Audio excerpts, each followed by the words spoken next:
श्री बड़मांक श्रीपद पंकजरे आभूम प्रणिपात जुगाचार्य देव श्री श्री बड़दांक श्रीचरण रे आभूम प्रणिपात ब्रूतवरेण्य वर्तमानिक आचार्य देव पादपंते प्रणाम निवेदान्ते आजिर एही 138तम ठाकुरंकर आविर्भाव दिवस रे एही महार्ग मुहूर्त रे उपस्थित हेथिबा प्रत्येक पांजाधारी कर्मी माँ छोट छोट पिला माने भाई भौणी माने समस्त को मु मोर आनंदित जयगुरु जनाऊँगी। आजिकार एही मुहूर्त रे मते जो ठाकुरंक कथा कहबार सौभाग्य मिली एटा ठाकुरंक दया और करुणा छड़ा किछि नुह, कारण ठाकुरंकर दया करुणा नथिले किछि भी संभव होई पारे ना। एबे मो पूर्वर जो माँ आलोचना करुथिले कहउथिले जे आमे तांकु धरिचे हेले मते लागे ना आमे तांकु धरिने से आमको धरिचंती। We are unknowingly impregnated by his supreme will. से आमको धरी रखिंट आमे तांको धरी नांती। तांकर करुणा नथिले आमे एठी को आसी भी पारि नथान्ते। तांकर दया करुणा थिले ही मनीष दीक्षा ग्रहण करे। किए कौन बुझेइले सेथुरु कौन पाइबे? आम पाखरे जो ईश्वर कोटीर मनीष एई स्वतवस्त परिहत उपवीत स्कंद जोड़हस्तर बसीथिबा अत्यंत साधारण मनीषटी कौन भगवान? एई भली प्रश्न सबुबेले मन भितरे उद्रेक हुए जेतेबेलेठु मु दीक्षा नेइची। ईश्वर गोरा हुंतु कि कला हुंतु से जेपरी हेउथांतु ना काईंकी हेले आम पाखरे ए जो ईश्वर कोटीर मनीष दंडायमान अछंती तांकर इच्छा को वास्तवायित करबा ही आमर सर्वश्रेष्ठ साधना। श्री श्री ठाकुर यही जो मार्ग मुहूर्त में गोटे कथा कहवाई चाहिए जे आमे माने देवादेवी को पूजा करुचंती। एबे देवींकर पूजा आसुची दुर्गा पूजा काली पूजा हेले श्री श्री ठाकुर जड़े देवी को पूजा करथिले एवं से परे कहिथिले से होचंती से आमर माँ जे जगत जननी से माँ से होचंती निष्ठार देवी।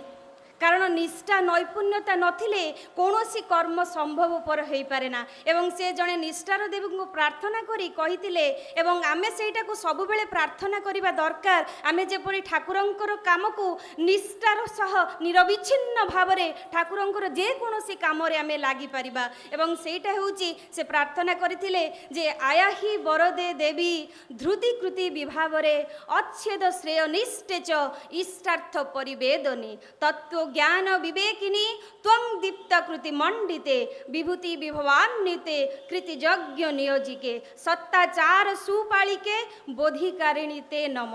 एटा को बुझेबा को तो समय हबो नहीं। गोटिए कथा कहबी जे से सत्ताचार को सुभाव रे पालन करंती एवं तांको पाखरे अच्छेद श्रेय निष्ठा अछि। जे श्रेय निष्ठा रे केबे छेदन पड़े नाही। हमको किए आम जहाँ को भल पाउचंती किए किछि कहिदेले आमे सेटरू ओलटी जांती ओहरी आसंती हेले तांको पाखरे एपरी श्रेय निष्ठा थिला जे जेउ श्रेय निष्ठा रे केबे छेदन पड़े नाही केबे सेटा अनएंडिंग हेई पारे नाही। जेपरी ब्रह्म जोटा लिमिटेड होई जाए ना स्पेस आउ टाइम द्वारा सेही कथाटा मु कहबे को आउ अल्प समय भितर कहब नहीं। जेहेतु आज आई मातृ सम्मेलनटा को ठाकुर बहु भाव में गुरुत्व देइचंती। ठाकुर किभली आसिले माँ किभली आसिले से गोटे कथा मु कहबी किभली भाव में जे शिवंक देहरे शक्तिर आविर्भाव हैला श्री श्री माता श्री श्री ठाकुरंक देहरे माता मनमोहिनी देव किपरि भाव में आसिले लौकिक भाव से तो सी 1313 साल 28 श्रावण रे ठाकुरंकर लौकिक विवाहर होता। ठाकुरंकर जी आई माँ थिले कृष्णा सुंदरी देव्या तांको नारे ठाकुरंकर विवाह पत्र चुक्ति पत्र निर्धारित होता लेखा जाइथिला।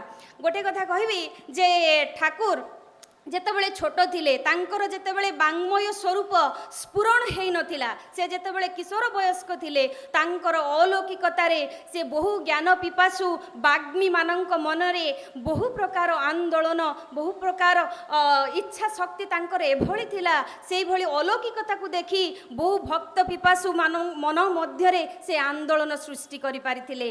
सेही हेले किए जानिथिला जे से ए जो अनुकूल माने कृष्णचंद्र भट्टाचार्य एवं माता मनमोहिनी देवींकर ए अनुकूल परम पुरुष बोली तास्नु स्वरूप परम पुरुषंक भितरे उत्ताल जागृतिर स्फुरण घटाइबा पाई तास्नु स्वरूप परम पुरुषंक भितरे उत्ताल जागृतिर स्फुरण घटाइबा पाई परम प्रकृति चलतशिला से होउचंती षोड़शी बाला देवी तांकर आविर्भूत होइतिला एवं जुगे जुगे अछि जे जेतेबेले एई धरापृष्ठरे परम पुरुषंकर आविर्भाव हुए तांकरी ही लीला संगिनी रूपे तांकरी ही प्रयोजन पाई तांकरी लीला संगिनी रूपे जगत जननी श्री श्री बड़मांकर मध्य आविर्भाव होइतिला एवं गोटे कथा कहबी जे जगत जननी बड़मा किपरि ठाकुरंक भितरे आविर्भूत हेले से जेतेबेले किशोर वयस्क अनुकूल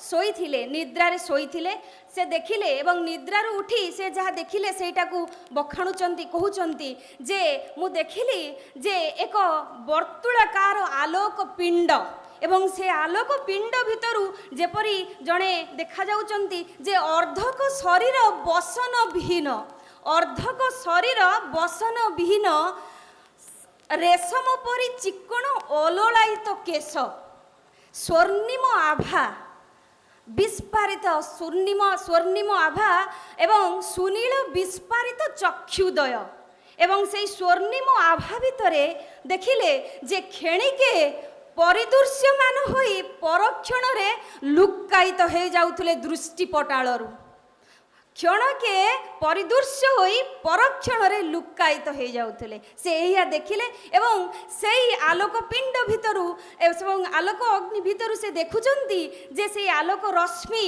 भितरु जणे किए कहूची मु आपणंक पई आसीची मु आपणंक पई ए धरापृष्ठ को आसीची एवं कहू कहू संगे संगे सेई आलोक रश्मि ठाकुरंकर श्रीअंगरे जेपरि मिसी जाउची एवं श्रीअंगरे मिसीगला परे से देखुचंती जे सांगे सांगे तांको भितरे भय एवं उत्तेजना एवं बहु भावरे से कंपी उठुचंती एवं एपरि भय एवं उत्तापरे से कंपी की माँ माँ बोली चित्कार करिचंती एवं से जेतेबेले माँ माँ करी चित्कार करिचंती सेतेबेले माँ दौड़ी आसी तांको कोलाग्रुत करिचंती एवं पचारिचंती एपरि भय एवं उत्तापर कारण कोन एवं अनुकूल कांदी कांदी से कथा कहिचंती एवं माँ तापरे शुणी सारला परे कहिचंती से जदि फेर तो पाखरे परिदृश्यमान हुए फेर सी आसी जाए फेर जदि से तो पाखरे उद्भावन हुए तू मते आ माँ माँ करी चित्कार करिबुनी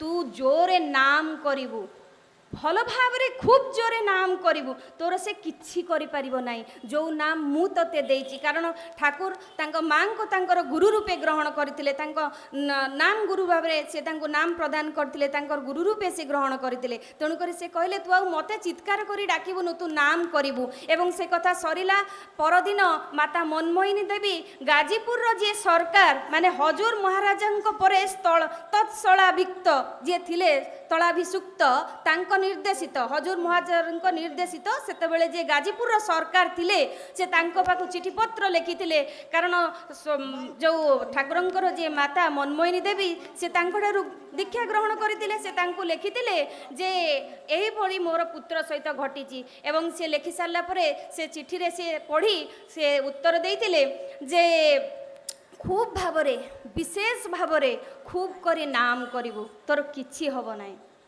तोर किछि हबो नाही मु तते कहूची तोर किछि हबो नाही एई भली भावरे श्री श्री बड़मा ठाकुरंक भितरे पदार्पण करथिले माने शिवंक भितरे शक्तिर आविर्भूत होइतिला तापरे लौकिक जगत रे ठाकुरंकर 1313 साल 28 श्रावण रे विवाहर होइतिला आ गोटे कथा कहबी छोट कथा जदि समय थाए जे आगे आमने श्री श्री ठाकुरंक पाखक आसुचंती ठाकुरंक पाखरे बसुचंती ठाकुरंक कथा शुणुचंती एले एबे एई जो जगत रे दुईटी कथा कहिबी जे ठाकुर परवर्ती समाज परवर्ती पीढ़ी जेपरी असुविधार सम्मुखीन न हो सेई कथा भाबी ठाकुर गदा गदा पोथी पुराण गदा गदा जिनस आम पई साइति दे जाइचंती जोटा आमे जानि नांती प्रथम कथा होची मो छोट बुद्धि रे मु कहिबी क्षुद्र कथाटी फॉल्स प्रोफेट को जानिबा आ गोटे वैदी विवाह को ବୈଦି ବିବାହକୁ ନିଜେ ଆପଣେଇବା ବା ସେଟାକୁ ଠିକ୍ ଭାବରେ ହେଉଛି କି ନାହିଁ ଦେଖିବା।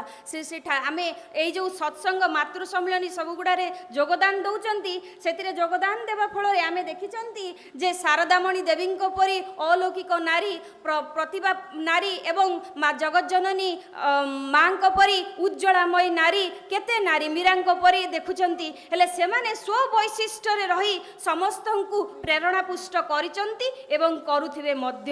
ହେଲେ ଅସଲରେ ପ୍ରଣିଧାନ ଯୋଗ୍ୟ ବିଷୟବସ୍ତୁ ହେଲା ସମାଜ ଗଠନ କରିବାକୁ ହେଲେ ବ୍ୟକ୍ତି ବ୍ୟକ୍ତି ମଧ୍ୟରେ ସଂଯୋଗ, ଆଉ ଏଇ ସଂଯୋଗର ସେତୁ ହେଉଛନ୍ତି ଜଣେ ଈଶ୍ୱର ବା ଯାହାଙ୍କୁ ଆମେ ମାନିକି ଚଳୁଛନ୍ତି।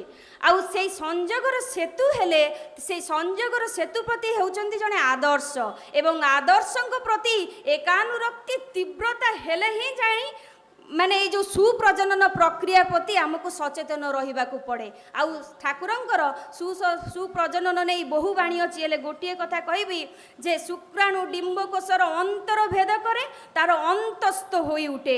ଏଇ ଅଙ୍କି ଡିମ୍ବ ହେଉଛି ଜୀବନର ପ୍ରାକ୍ ସଙ୍ଗତି। ତାକୁ ଅଙ୍କି ଡିମ୍ବ କାହିଁକି କୁହାଯାଏ ନା ମା ବାପାଙ୍କର গুণ ତା ଦେହରେ ଅଙ୍କା ଯାଇଥାଏ।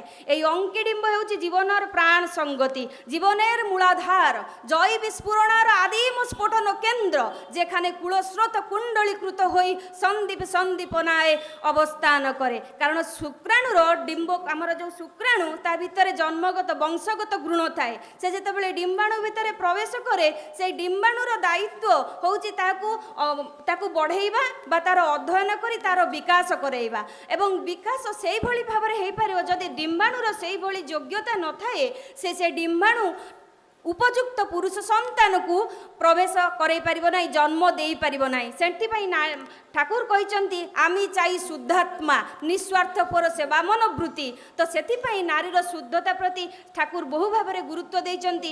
মন শুদ্ধ হলে জীবন শুদ্ধ হব, সেটিপাই ঠাকুর কইছন্তি স্খলিত নরী চরিত্ররু ব্যর্থ জাতি হি জন্ম লাভ করে। তেণুকরি আমার চরিত্র যেতে পবিত্র সুন্দর হব, কিভাবে ভাবে কথা কইদেলে হবনি, ঠাকুরঙ্ক কথা মানিবাকু পড়িব। কারণ গুরু বাক্যম পদ্মমুখম, without a least hesitations of shadow of mind in our किसी हेजिटेशन्स रही आम माइंड रे आम कथा को अक्षरे अक्षरे मानिबा, खाली कथारे नुह कामरे भी कर देखेबा। जेपरी आमर आचार्य देव ये आसी कहले केवल वंदे पुरुषोत्तमम एवं धड़ा कपड़ा पिंधिदेले तुम्हें भावना जे तुम्हें ठाकुरंकर मनीष होगल, तुमर कथा भाषा चाली चलन आचार व्यवहार सेगुड़ सबुगुड़िकर जमी फुटिबा दरकार। एवं ठाकुर आचार्य देव निजे कहले जे जेपरी मु कौन एभली काम करिछि जे मो पई किए निष्काम प्रार्थना करि परिबो।